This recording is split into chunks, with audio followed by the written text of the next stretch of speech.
जय श्री राधे।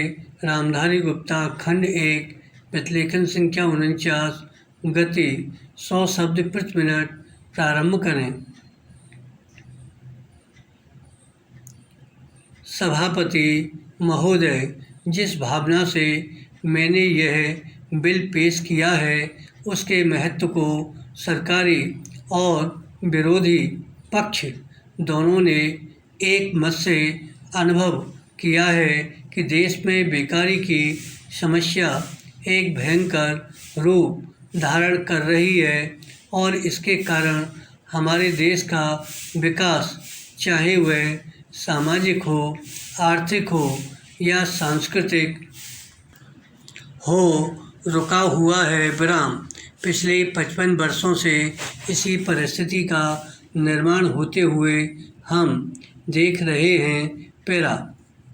मंत्री महोदय ने यहाँ पर अभी कहा कि राष्ट्रपति इस काम को नहीं कर सकते क्योंकि यह उनके अधिकार के बाहर है। विराम।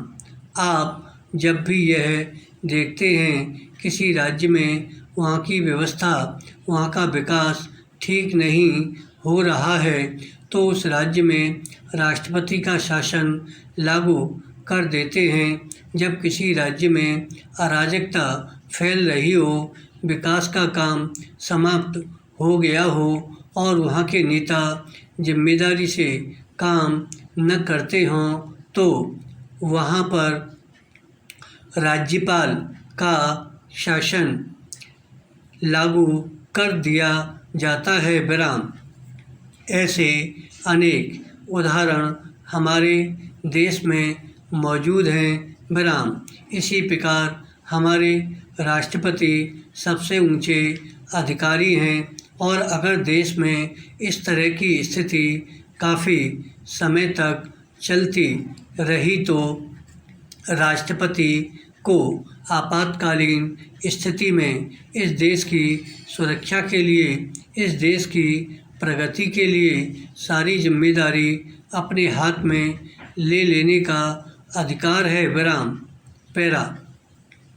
हमारे भाइयों ने बहुत से उदाहरण दिए कि राज्यों में संयुक्त सरकारें नहीं चली लेकिन उसके पीछे राजनीतिक मामले थे। अगर कोई राजनीतिक पार्टी जिम्मेदारी से काम नहीं करती तो संविधान में यह स्पष्ट है कि उस राज्य की सारी जिम्मेदारी राष्ट्रपति की है। मैं आपको एक उदाहरण देना चाहता हूँ। संविधान में आदिवासी हरिजनों की उन्नति के लिए प्रण किया गया था कि 10 वर्ष में उनकी सामाजिक तथा आर्थिक स्थिति को सुधार देंगे, लेकिन यह सरकार उसमें भी असफल रही। इस समय को 4 बार 10-10 साल के लिए बढ़ाया जा चुका है लेकिन फिर भी उनकी आर्थिक और सामाजिक उन्नति नहीं हो रही है। विराम। इसमें यह सरकार बिल्कुल असफल रही है। पिछले सत्र में इस विषय पर सरकार के विरुद्ध अविश्वास प्रस्ताव भी आया था।